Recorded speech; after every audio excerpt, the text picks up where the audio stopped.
Welcome back to yet another lecture on readings on Indian diversity and literary movements at Hansraj e-Samvaad, a center established under the aegis of Mahatma Hansraj Faculty Development Center under Ministry of Education, Government of India.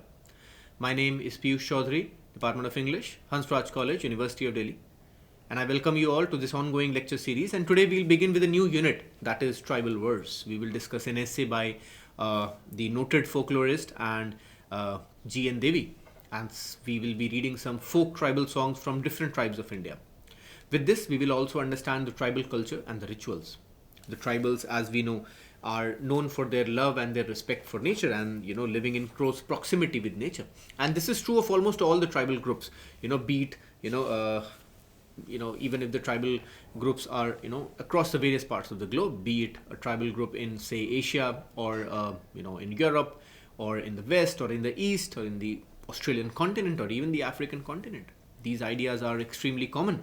And what do they show? They show a unified sense of living, which is indigenous, which is found only in the tribal areas and in the tribes. So therefore, they are intimately linked with nature and all creations of God.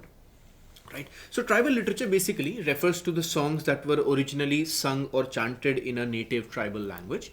So basically all literature written or generated by the tribes, they have dense values, dense thoughts which firmly belong to the tribal beliefs. Right?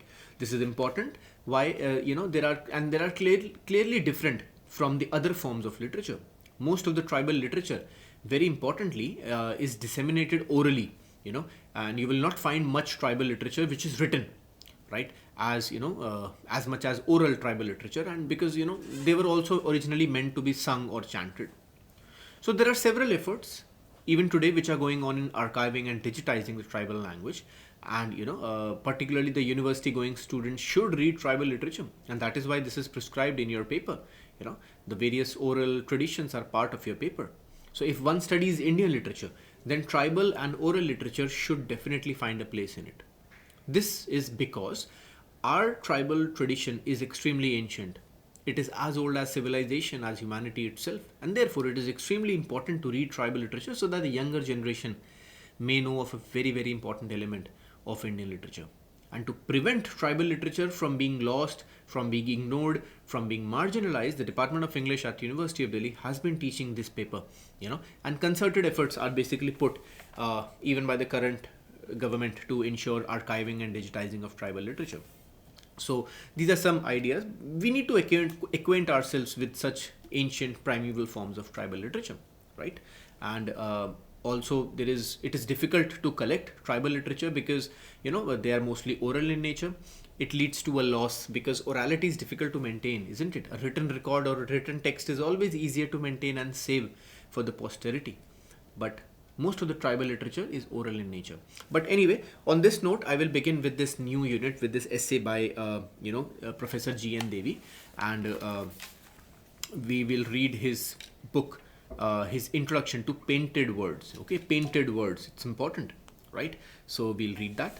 Let's go forward. And in this essay, he says that tribal and oral literature, basically the first point that he says is it needs to be placed alongside the mainstream literature.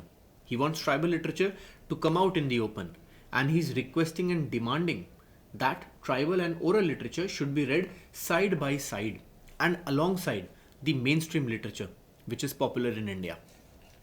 Okay, so in the essay with which we'll now begin, he talks about the importance of tribal literature, and he says that there is a new method which is required to study tribal literature, and it must give adequate space and importance to oral literature, right? Because this is a literature which is spoken, which is disseminated, which is sung from one place to another, and therefore we should also focus on the oral literature. Then we'll go on to two one Kond song and one Munda song, and then one Adi song as well, which will be the part of our syllabus. But in all these three songs, which will be which I'll be covering in the next lecture, there are several themes which are common. First and foremost is the close connection with nature. All these songs show what you can say a connection with nature, an interrelatedness with nature. We realize that there is this interdependence between human beings and nature, and they consider each and everything as part of their own life, as part of their extension. They consider themselves to be an extension of nature itself. They consider that their life and their death are just the different elements in the cycle of nature.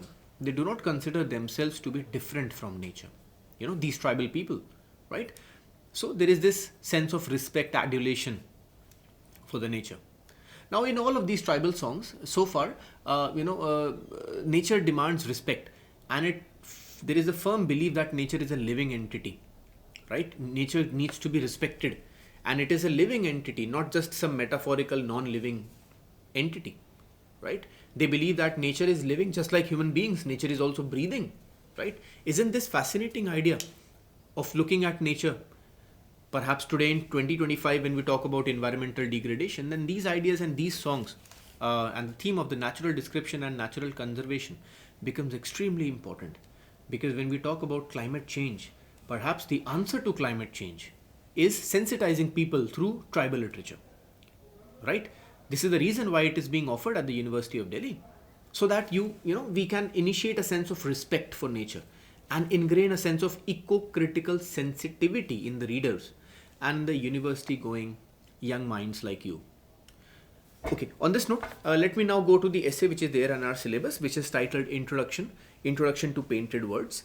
And Painted Words is basically a book written in 2002 by GN Devy, and which is an anthology of tribal literature. And this essay is taken from the introduction. This is a short excerpt from the essay. So basically, he's calling all the literary historians, literary scholars, and policymakers to take important steps in ensuring that tribal and oral literature must be read as part of mainstream literature. It should be taught in universities, schools, and so on. Then secondly, he is also defending the tribal and oral literature, because according to him, there is a mix of emotion in their poetry, in the tribal poetry. There is a mix of, and their imagination is also very dreamlike. GN Devy says that literature written by the tribals have a dreamlike quality in it, and they also give adequate space to nature, right? Then thirdly, he says that GN Devy also tells us how and why tribal literature is written and the various features of tribal literature. So these are the three major topics that we'll be discussing, right? And then let's first begin with the very basic idea of the difference between the tribal and the modern sensibility. And look at these lines which I am quoting.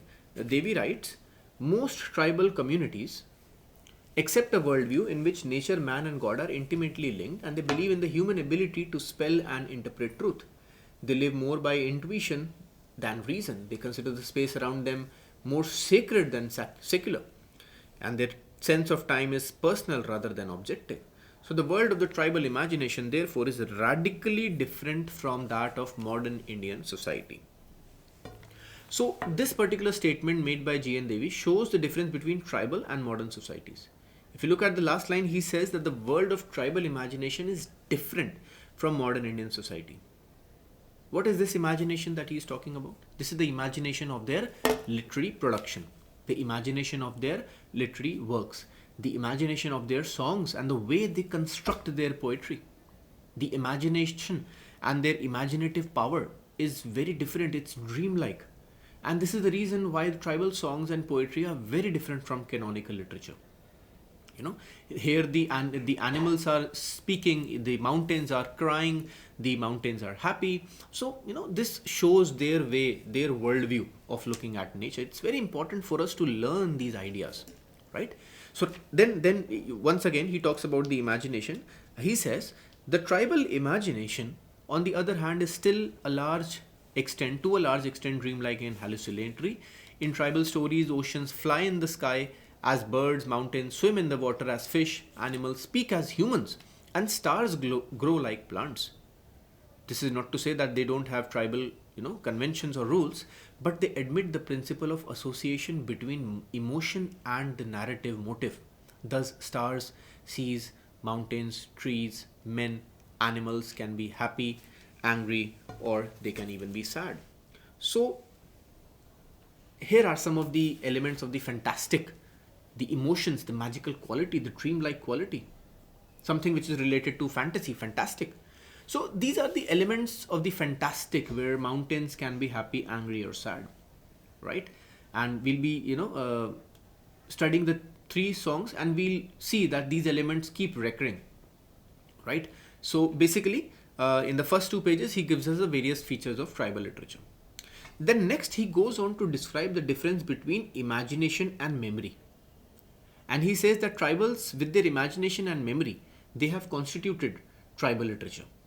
And it is all on the basis of their imagination and memory. For example, if you need to learn dance today, you need to learn theatre, you need to learn singing, then you need to take tuitions. You have to tutor yourself. We have to take coaching. There is an institutional training which is available. But just imagine the scope of the tribal imagination, that their, and their memory and their expertise, that they were able to learn, sing, practice dance crafts without any institutional training. This is the strength of tribal literature and of the earlier tribes. And we as Indians, we as Bhartiyas need to understand this, that any reading of Indian literature will be incomplete if we do not give adequate space to the primeval, to the essential, to the esoteric, to the original and the ancient forms of literature as evoked in tribal forms, as evoked in tribal literature. Then he goes on to talk about the idea of hallucination, and he says one of the main characteristics of tribal arts is the distinct manner of constructing space and imagery, which might be described as hallucinatory. So here he is trying to say that the idea of hallucination is mentioned, he's mentioning it because of the tribal artists and how they work on their sensory emotions, and how they write poetry and literature on their sensory emotions, on their sensory memory, on their sensory imagination, rather than any institutional coaching or training, right? Then next, very important point that Devy is making, he's requesting policymakers, historians, literary critics, and policymakers to incorporate oral traditions in tribal studies. This is the final and the last point in this essay, where he says that Adivasi literature or literature of the tribals has been ignored since ages, and therefore there is a need for a new movement in the field of literature. And this new movement and this new field of literature is important because tribal literature is not new. Tribal literature is ancient. It is primeval, as I've mentioned. It is esoteric. And because people are not aware of its existence, therefore, students of literature, and particularly the students of English literature at the University of Delhi, they need to acquaint themselves with such ancient primeval forms of literature. On this note, the essay ends. And here, just to conclude, firstly, GN Devy wants tribal and oral literature to be placed alongside mainstream literature. He wants, tribal literature to come out in the open, and he's demanding that oral literature should be read side by side the mainstream popular literature. Then secondly, he defends tribal literature and oral literature by saying that there is a particular sense and order in their literature. It is not random. Then he talks about the imagination and the dreamlike imagination and the hallucinatory imagination, which is a very, very important element in their poetry, but it is not random. Okay, there is a particular order in it, right, which is based on their day-to-day lives, on their lived experience of the world around them. And thirdly and lastly, he describes the various features of tribal poetry in this short essay which we have just now read. So therefore, this brings us to an end of this lecture by GN Devy. In the next lectures, I'll be reading the various poems and the various songs, beginning first with a Munda song, then I will go on to the Kond song, and then lastly I will go on to the Adi song. And all these three songs are from three different tribes, and the names are mentioned here. The first is the Munda tribe, the Kond tribe, and the Adi tribe.